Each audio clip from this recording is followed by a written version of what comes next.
I want to hear cannons. Downfield, pull up, ball to the 5, touchdown Tampa Bay. Mike Evans does it again. Fire the cannons, Bucks. It's first and goal. That's picked off. That's picked off. And who else? Rondé Barber. And the Tampa Bay Buccaneers may ride to the Super Bowl with that one. Third down, 18. Dropping Gannon, looking Gannon. Throws up with the head to the shot. 30. Derek Brooks 30. Brooks to the 25. 20. Derek Brooks all the way. There it is. The dagger's in. We're going to win the Super Bowl. And there the cannons go. Fire them. Keep on firing them. Keep on firing them.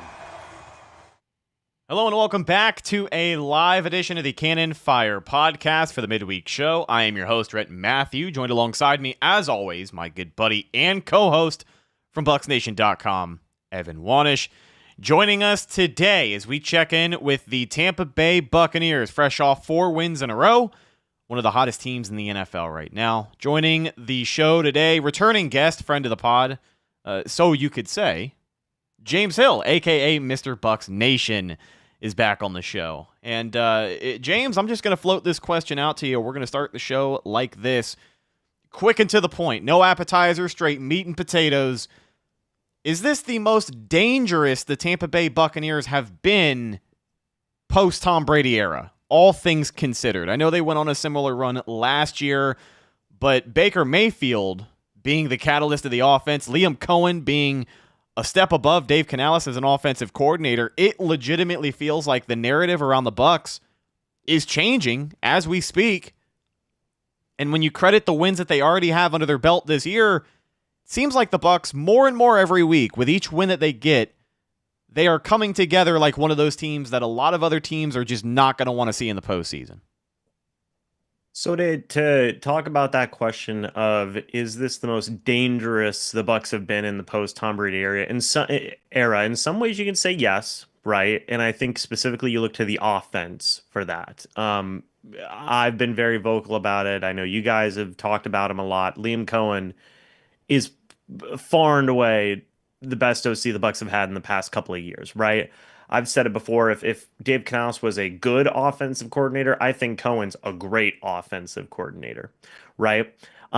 Baker Mayfield's having a career year. After last year was a career year. Cade Otton's having a career year. And you just see the Bucs have the number 4 passing offense, the number 4 rushing offense right now. Like, this offense has really transformed in so many different ways under Cohen.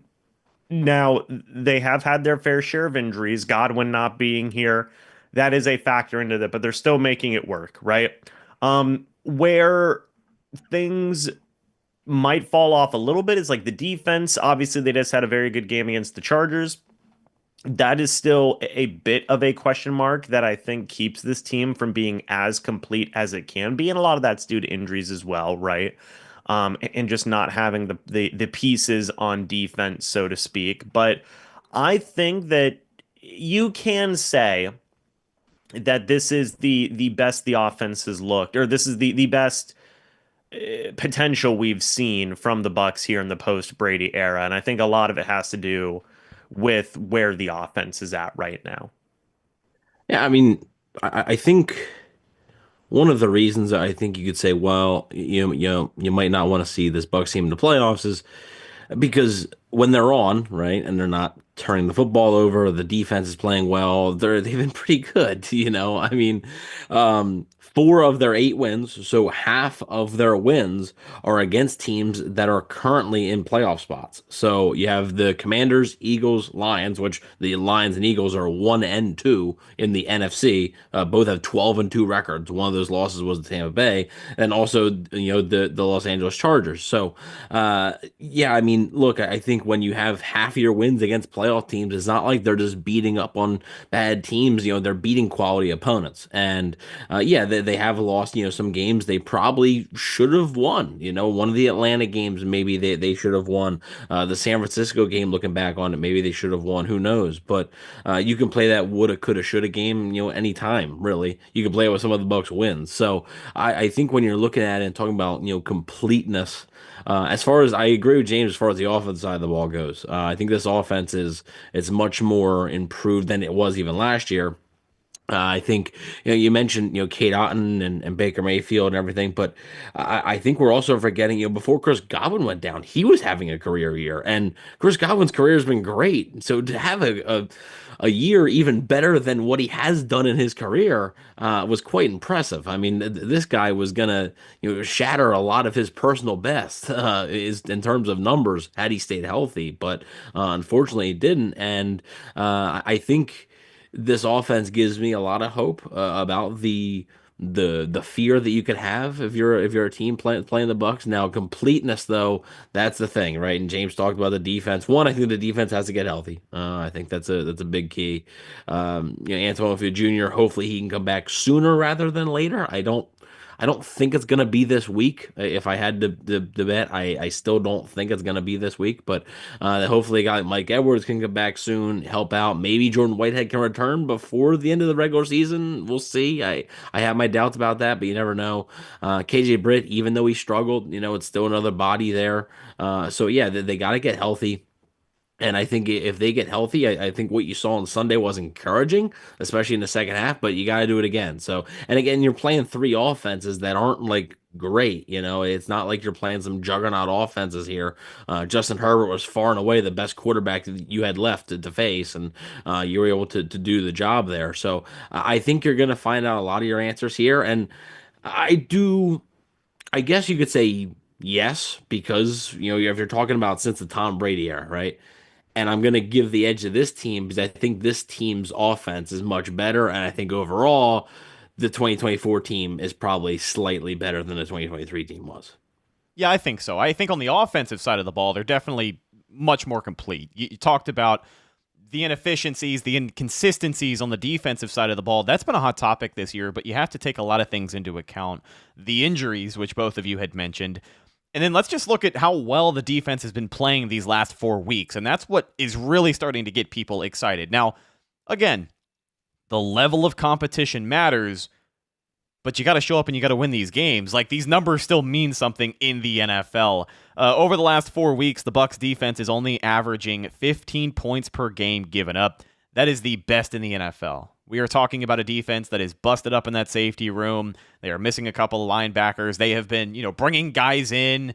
J.J. Russell was much more active last week against the Chargers. That was, I think, the most we have seen of him so far this year. Maybe that's how it will be down the stretch. But K.J. Britt wasn't available last week. Lavonte David kind of doing the damn thing by himself. They're doing so much with Lavonte David by himself that they are now running these special 5-1-5 sets with only one linebacker on the field, being number 54. So, I mean, they're able to do it, but I do think to some degree you have to commend Todd Bowles because we have criticized him every chance we got this year. That's what we do on this show. We're straight shooters. If you had a shitty week, we're going to talk about it. If you have 4 straight good weeks and you're only giving up 15 points per game on defense, that deserves some kudos, especially when you consider he is doing it with spare parts. But back to the conversation about the Bucs and how complete they are.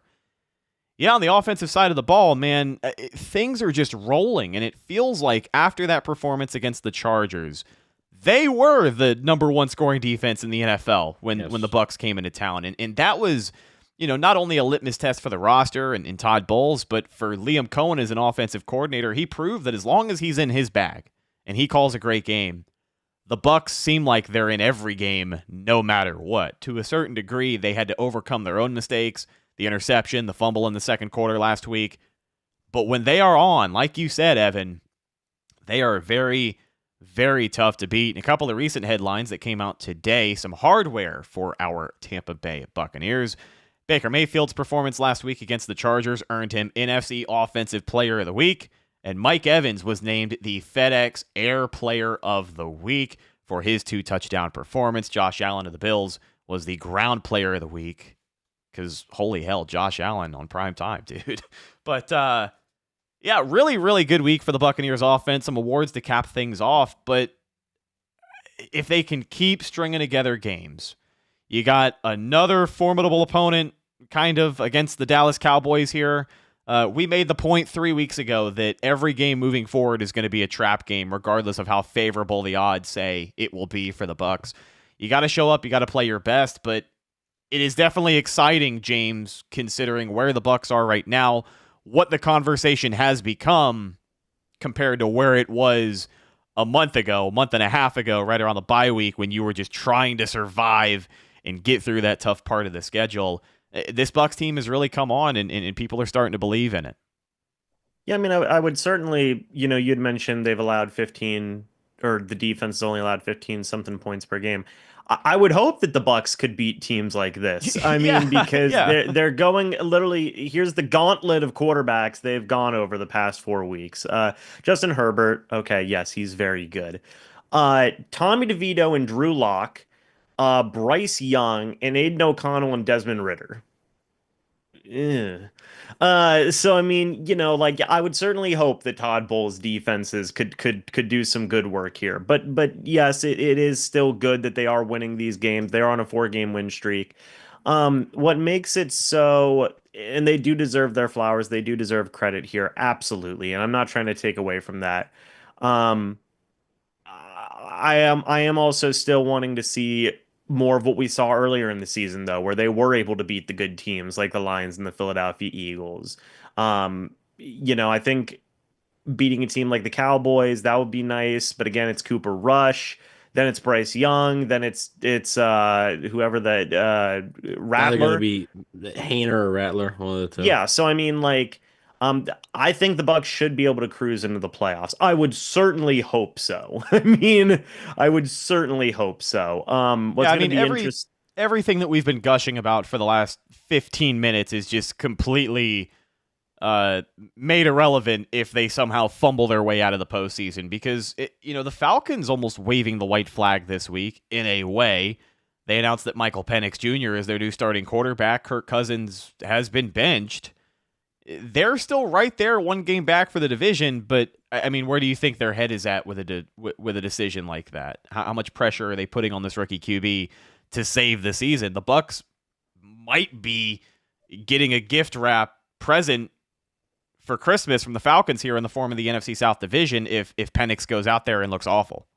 Well, yeah, I mean, like, I kind of view that as the opposite, actually. Like, I think that the Falcons would have been waving the white flag if they kept Kirk Cousins out there. I mean, you're that right. dude's been looking, You're right. He's been looking awful. I don't think they had a choice but to keep but to put Penix in there. But man, like, that's what makes it so frustrating that earlier in the season they got swept by the Falcons, right? And those are the types of things that makes you go like, man, like, yeah, they're on a 4-game win streak, but God, they should be doing so much better than they are right now, in terms of, like, yes, they have won 4 straight, but like they lost, they dropped games this year. Like Evan said, it's the reverse. Yeah. Where it's like they lost games they should have won, and they've won games they whatever the situation may be. So anyway, it's interesting. So yeah, I think the Bucks, point being is, I think they are going to cruise to the playoffs. I would hope so. And then that's when the conversations get, really interesting, because obviously the level of play increases. Yeah, I mean, look, one thing, when you're looking at, the one thing I would say, JD said about, that you want to see them, beat some more good teams. I mean, you only play who's on your schedule, right? I mean, it's not the Bucks' fault that, they're going to be playing the teams that they are, and they're playing the quarterbacks that they are. So you have to go out there and you have to execute those still, right? I mean, they were pretty darn close to losing to Carolina, right? And we came on this show and we said, like, look, like, yeah, they beat Carolina and they beat Vegas, but if they played that way against the Chargers, they weren't going to win. And they were able to go out there and put together especially the offense, was able to put together a much better performance and even overcame 2 turnovers. So I do think that was encouraging. And the defensive side of the ball, was encouraging as well. I know the Chargers offense hasn't been the greatest thing in the world, and it's not the Chargers' strength, right? That's not the reason the Chargers are 8-6. The Chargers are 8-6 mostly because of their defense, but still is a pretty darn good quarterback they got over there in Justin Herbert, and to be able to pitch a shutout in the second half was pretty impressive. So, and then obviously looking at the Cowboys, they're 6-8. They've won 3 of their last 4 games. So I mean, this is going to be, I think, an interesting road game. I don't think this is one to necessarily look over. I think this is could be a pretty tough game, especially you're traveling back from the West Coast. Sunday night football. You got a lot on the line here, and I actually think that I think the Falcons are kind of maybe not waving the white flag, but I just want to touch on this before we move on. But I think they're kind of hoping that it provides a spark, right? That it provides the team with some energy. They almost lost that game to Vegas on Monday night, right? So, yeah, if they would have done that, then yeah, the division would have been gift wrapped to Tampa Bay pretty much with another Atlanta loss. But yeah, I think they're hoping that Michael Penix Jr. can provide a spark. The Falcons play the Giants this week, so not a terrible spot to put him in. If you're going to have him make his debut, so we'll see how they look. But at the end of the day, just like James kind of said, you know, the Bucks control their own destiny, right? They win 3 games. It doesn't matter if Michael Penix Jr. looks like the best thing since sliced bread. Like it doesn't matter.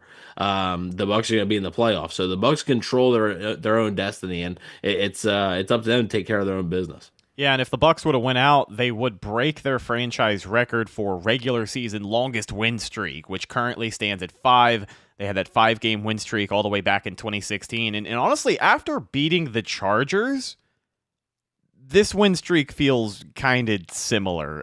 There were some crucial takeaways from the Buccaneers defense in that game against the Chargers. You know, Jamel Dean with the late interception. Yeah. Something about it feels very fun. But the Bucks do feel much more complete than that 2016. And while we are on the 2016 team, and while we are on the topic of talking about where they have improved, all this discussion about the offense, to be honest, man, a lot of the things that they have done this year, we haven't even got into the run game. The Buccaneers rush attack right now averaging That's the most impressive thing they've done this year. Averaging 144.4 yards per game, which is top 5 in the NFL at the 4th position. Bucky Irving, 852 yards on the ground, 6 touchdowns. Rachaad White, 573 yards on the ground, 3 touchdowns. But I think he's got over 5 receiving touchdowns this year, if I'm not mistaken. He is having a monster year. Sean Tucker, all things considered, when he can get in the game, 253 yards on the ground, 2 touchdowns. But he is averaging 6.3 yards per carry. We can say all of that, but we would be remiss if we did not talk about the improvement of this offensive line, specifically the interior offensive line. Guys like Cody Mauch, Graham Barton really having, I would say, a mostly positive rookie season, all things considered. There have been some other offensive linemen. You know, Luke Gedeke struggled far more at the interior offensive line position in his rookie season than I think Graham Barton has this year.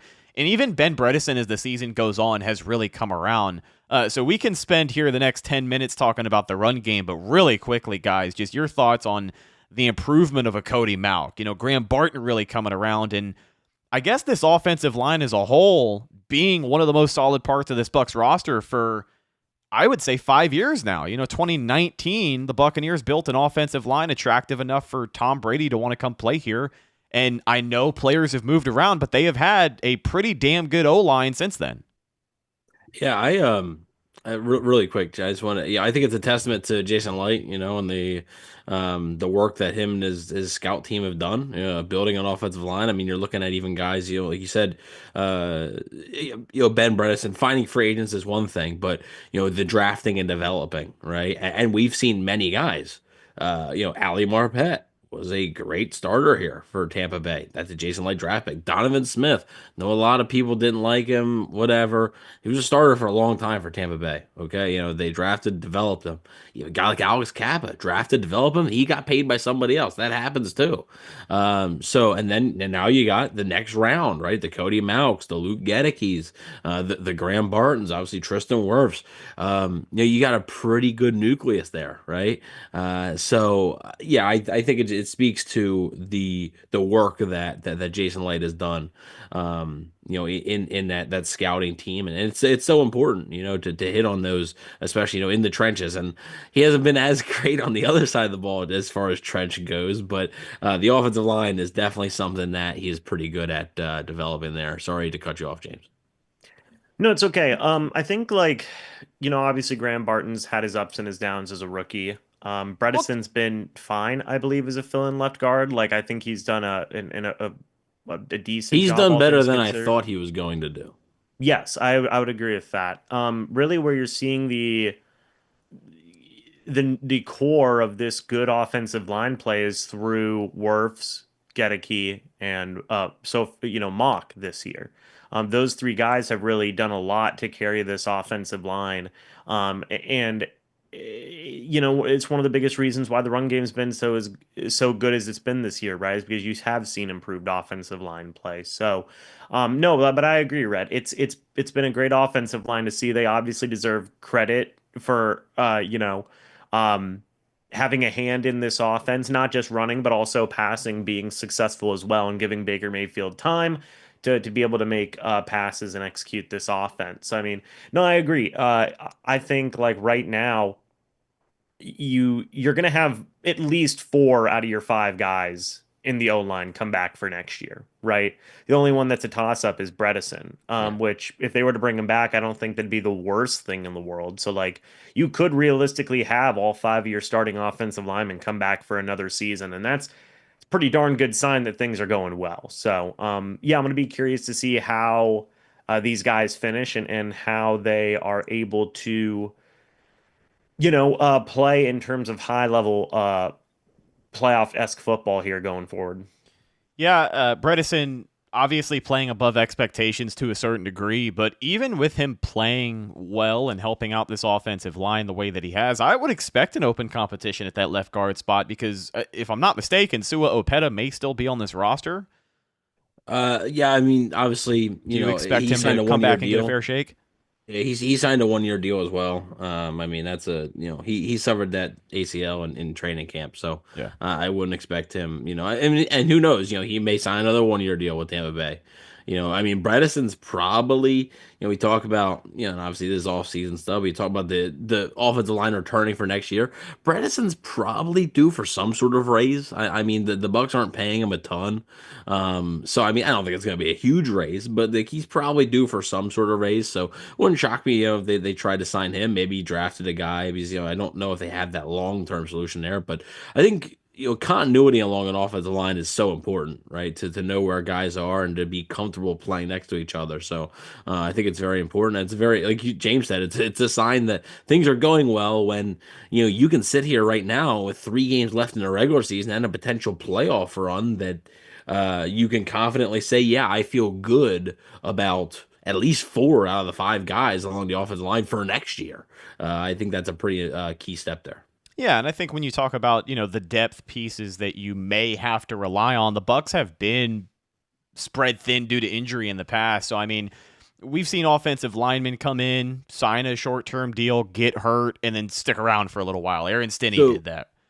Yeah, and again, that's another thing. The Bucs, find Nick Leverett, something like, it's like those types of guys. So, this is actually, I saw this today because it's interesting. We're talking about the offensive line. So this is pass protection composite rankings for Week 15 through Week 15. So the Broncos are amazing. Okay, at pass protection. I'm just gonna say, because it was PFF grade.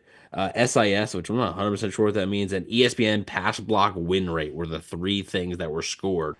And the Buccaneers are actually second behind the Broncos. So PFF grade was 93, the SIS was 93, and the ESPN was 61. So an 87 overall. That is second in the NFL behind the Broncos. So yeah, it just speaks to the offensive line doing the job and getting things done for the Bucs, and it makes life easier on everybody, honestly. Yeah, keeping the quarterback clean allows you the best chance to score points. I mean, listen, we don't try to overcomplicate football. Sometimes it is a painfully simple game, and usually the team that scores more points is going to win. We got a question from Cannon Fire crew Lee Ayers in chat. He says, great show as always, fellas. What plan do the Bucs have to slow down Micah Parsons this week? We know that there are some pass rush chops along that Dallas defensive line, Micah Parsons being one of the more feared pass rushers in the NFL. I know he's not playing on a great Cowboys team this year, but he is a guy, if he gets to your quarterback, he could wreck the game. And Bucs have allowed not very many, but Aiden Hutchinson back against the Lions was really, I think, the last guy to really tee off on Baker Mayfield. Yeah. I mean, look, it's definitely definitely going to be a challenge, I think, and something that the Bucks are going to have to pay attention to. Parsons hasn't been as good this year. Has battled through some injuries. Dallas's defense really has battled through injuries. They're just now getting healthy, which has helped them win 3 of the last 4 games. But it's going to be a challenge because when he's on, yeah, he can be a game-wrecking type player. So the Bucks are going to have to pay attention to that, and it's not going to be easy. So I do think though it's not impossible, right? I mean, look, I think we're forgetting that the Bucks went up against 2 pretty good pass rushers last week, and Joey Bosa and Khalil Mack, and did quite a good job. So Yeah, I didn't even think those guys played. yeah, it's they didn't really do much damage at all. But I do think there's a challenge there with Micah Parsons, but it's nothing that I think that the Bucks can't find a way to at least slow him down. I mean, an important thing to note too about the Aiden Hutchinson thing is that Luke Gedeke was not in that game. You're right, That was Justin School who started that game. So I think that's going to help. Obviously, we just mentioned that Wirfs and Gedeke. It helps when your 2 tackles are, pretty darn good, Yeah. right? So I mean, I think that's going to be a big help. I don't even necessarily know if or believe that they're going to they're going to try and do anything like specific besides just letting um their guys go out there and play, right? In terms of Wirfs and Gedeke and maybe not even giving them as much assistance. Maybe Payne Durham will get involved sometimes or Otten or whatever it may be. But I think Gedeke and Wirfs have proven this year that you can trust them against most guys. Yeah. Now, I know that we have talked mostly about the offense today, but just looking ahead at this matchup with Dallas, I wanted to throw out a statistic that I read in an article this week. I thought it was a great pickup. The Tampa Bay Buccaneers, as we know, are a top 5 scoring offense in the NFL. They are scoring a lot of points per game. The Dallas Cowboys have been one of the more poorest defenses in the NFL. They surrender 27.1 points per game, which is 30th in the NFL. They surrender 27.1 points on average. They are 0-8 this year when they allow 27 points or more. So the Tampa Bay Buccaneers this year, when scoring 27 points, are 6-2. Like I said earlier, we don't try to overcomplicate the game of football. Sometimes it is painfully simple. Dare I say it, fellas, I think the key for the Bucs this week is to just score a lot of points on the offensive side of the ball. Could this be a game where I don't want to put all my eggs in one basket here, but if the Bucs come out to a hot start and they can avoid that second quarter slump, is this a game that could be over by halftime, or do you think the Cowboys, having won 3 of their last 4, are they playing better, getting healthier down the stretch? Is this going to be a tougher game than most people are in store for here? The Bucs have also struggled on primetime this year. 0-3 on primetime, going to be playing on Sunday Night Football. Yeah, like I said, we still have the game preview on Friday, but it's like you talk about the Dallas defense, and I think it's going to be a bit tougher, right? I don't think this game's going to be over by halftime. I think Cooper Rush has looked better. A lot of people are going to say, oh well, no, they beat the Panthers and they beat the Giants or whatever, but like, all right, well, they blew out the Panthers, and the Panthers had looked good for 3 straight games, including a game against the Buccaneers, and a game against the Eagles, where the Panthers almost went into Philly and beat the Eagles. So, and now the Cowboys look pretty good against them. Cooper Rush has been looking better. CeeDee Lamb's been good. And look, I mean, Dallas's defense at times this season, right? They obviously not all season enders, not all really long term, but at times, players on their defense who have been hurt. Micah Parsons, Marshawn Nealand, Trayvon Diggs, Deron Bland, all of those guys have been hurt. DeMarcus Lawrence as well. All those guys have been hurt at one point or another for Dallas's defense this year.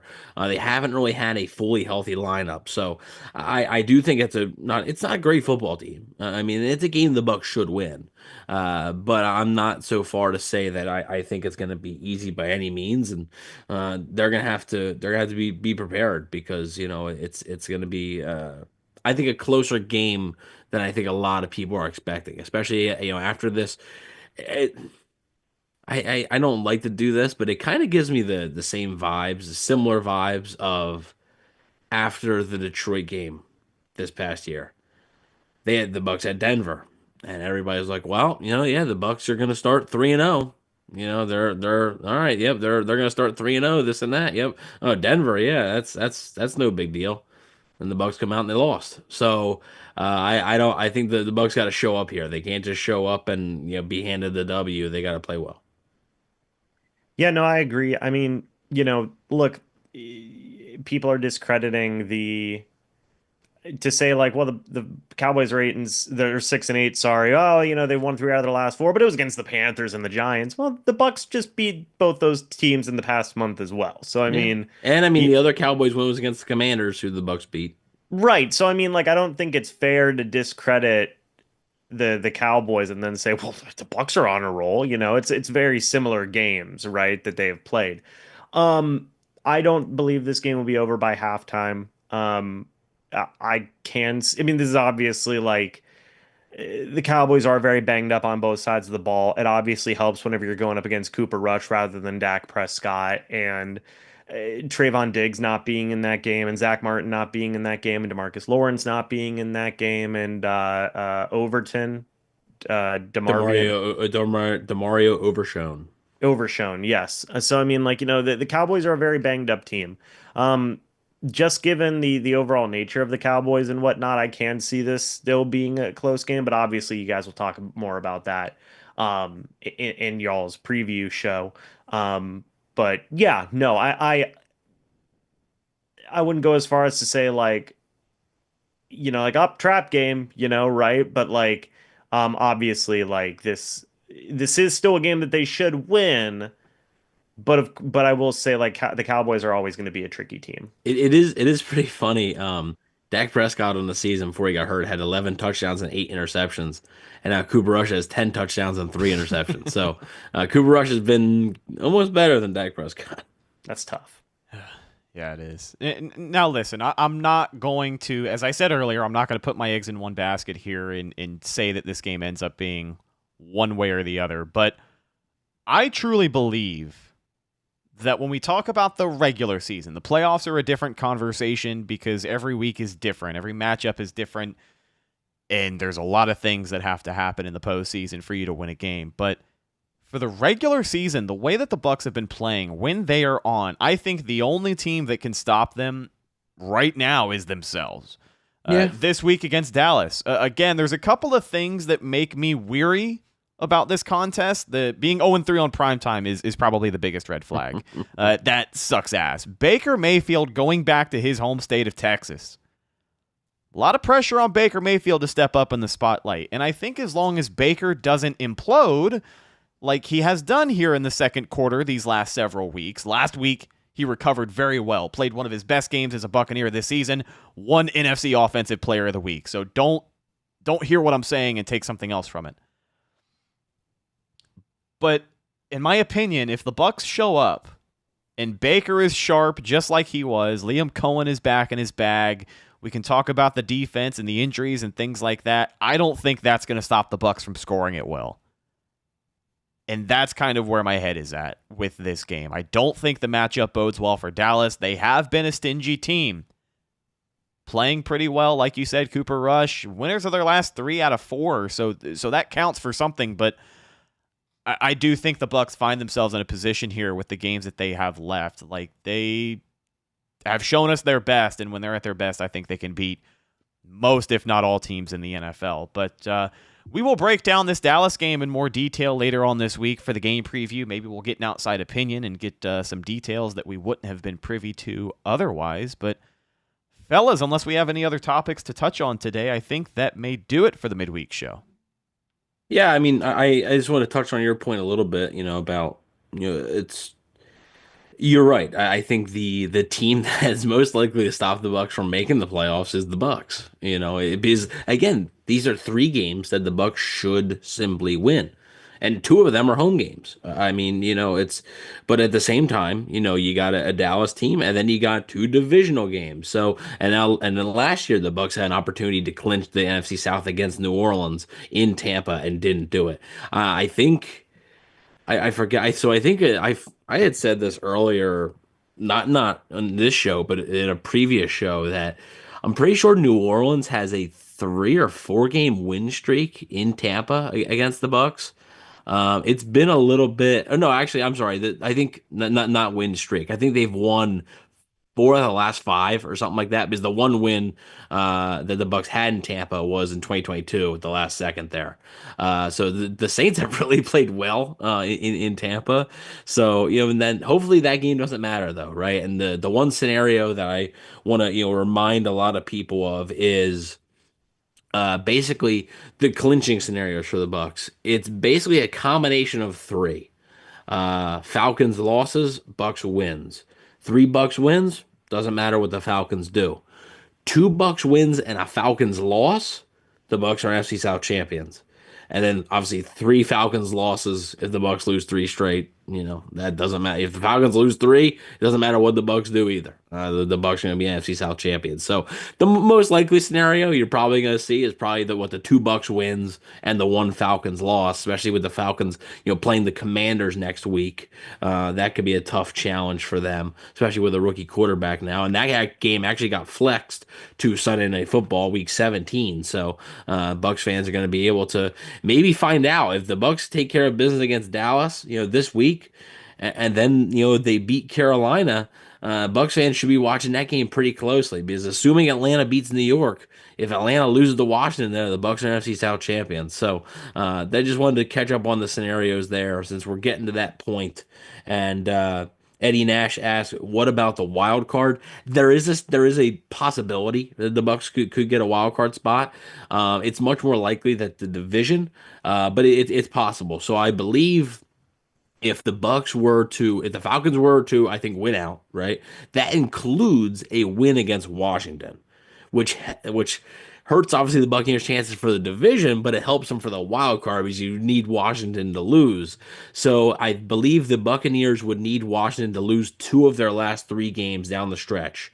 And I believe the Bucks would have to win 2 of their last 3, so in order to get the wild card. So that's not impossible, but I'm sure that would honestly probably leave a little sour taste in your mouth, at this point, right? Because you're so close to clinching the division for a team record, I believe. I don't think they've ever won the NFC South 4 years in a row.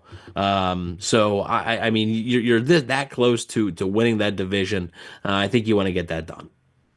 Absolutely. James, want to get your final thoughts here as we wrap up. Just looking ahead, what's left for the Bucks?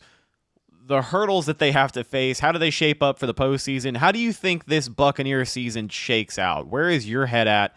And just how much do you believe in this team? Are they worth the hype that is building around them this last week or 2? I believe greatly in this offense and Liam Cohen and his coaching ability. Now, I have not been shy on my opinion the past couple of days. If I had my way, Liam Cohen would be the next head coach of the Tampa Bay Buccaneers. Buddy. No, go ahead, make your point, and then we'll talk about it after. I think that they're gonna cruise to the playoffs, and then things start to get really interesting. So, but I have a lot of faith in this offense. I have a lot of faith in the offensive scheme that's in place. I will say the defense has been playing very good, and that's an encouraging thing to see. That is. So yeah, I think they have a very, very, very easy, not very, very, very, very easy, but they have an easier path to the playoffs than most right now. And that's good. It's good to win 4 straight divisions. It's good to make the playoffs 4 years in a row. And yeah, good stuff. I think if the Bucks were to finish 11-6, which would be incredible, it'd be a 7-game win streak, the longest win streak they've ever had in the regular season in the history of the franchise. Even if they were to finish 10-7 with the 3 games they have left, and they are poised to win the NFC South for a 4th straight season, Todd Bowles poised to make the playoffs in his 3rd straight season as head coach of the Tampa Bay Buccaneers. I don't think something that has ever been done in the history of the franchise. Maybe Gruden did it. I don't know if he did it those first 3 years. No, they missed the playoffs the years of the Super Bowl. Yeah, so that in itself, I think, is something that buys Todd Bowles a little bit of time. But without even diving into the argument of whether the Bucks should fire Todd Bowles, because they won't. They will not. Listen, I have been vocal more this year than ever about my disdain for Todd Bowles and some of the bullshit that he does that causes the Bucks to lose football games. But the shape that the Bucks are in right now, with the spare parts that he has had to work with, he deserves a little bit of credit from myself. I think it earns him another year. I want everybody to float their theory of what's going to happen here with Liam Cohen, because that's the hot button topic here. I think Bowles is back as head coach, and I think the Bucks make Liam Cohen a top 5 highest paid OC in the league. You're going to have to make him top 1. I think never say never is what I'll say. It was either Almond or Stroud who said, like, you could pay him as much as you want to be an OC. Most guys aren't. You're not going to be able to outbid becoming a head coach in the league. Yeah. I mean, and really, we don't know, and I don't want to spend really any time on this because that's a topic. We'll cross that bridge if and when we need to get to it. If it gets the people going, it does. We got 100 people in here with us. But also, we don't know if Cohen even wants to be a head coach right now. You really don't know. Some guys might not feel either A, he might not feel he's ready, or B, he might not have any interest in being a head coach. Some guys are just like that. Some guys have demands. Some guys need a perfect situation. Maybe that is an offer this year. Ben Johnson is needing a perfect situation. Like, he's been interviewed how many times over the past 2 or 3 seasons, and he hasn't taken a job. Real quick, obviously the best case scenario is that after this season, Cohen stays as OC, right? Like, that's great. That's great. But you can't let that guy leave the building, Red. You can't let him leave the building. I agree, and I don't think they do. I think they lock him in. They might. If you don't think they do, they might have to do what's necessary. Yeah, they might have to do what's necessary, man. You asked what I think would happen. I think they would let him leave the building if they went 11-6 and Cohen said, "I got a head coaching gig. They're about to hire me." I think they would let him leave in that situation. But again, we could have a whole podcast talking about that. No, we really could. And to be honest with you, I think this whole Todd Bowles conversation, I don't think there's any use in talking about if, ands, buts, coulda, shoulda, woulda, until the season is over. We got to see how the playoffs, we got to see how the rest of the regular season plays out, because you said it earlier. Your entire outlook on the season could change. The Bucks lose these 2 of the next 3 or all 3, and then they miss the playoffs. I mean, this entire season, your whole outlook on it changes. Yeah, so. No, it doesn't do anybody any good this time of year to sit around and waste energy arguing back and forth over whether we should fire the head coach or not. The fact of the matter is, the Tampa Bay Buccaneers are 8-6. At the end of December, playing meaningful football with favorable games down the stretch. I don't know what more you could want from this coaching staff or from this Bucs team right now. A couple more wins this year would be nice. There have been some missteps, but the way that they have come around, the way that they have so far this year, when they're on, like you said, Evan and both James, when they're on, they are tough to beat, and I don't think we can ask for much more. But ladies and gentlemen, that's just about going to do it for this midweek episode of the Cannon Fire Podcast. Want to thank our good friend of the pod, James Hill, aka Mr. Bucks Nation, right here on YouTube, for joining us. James, we appreciate your 2 cents as always. Where can people find you and some more of your great content? Content.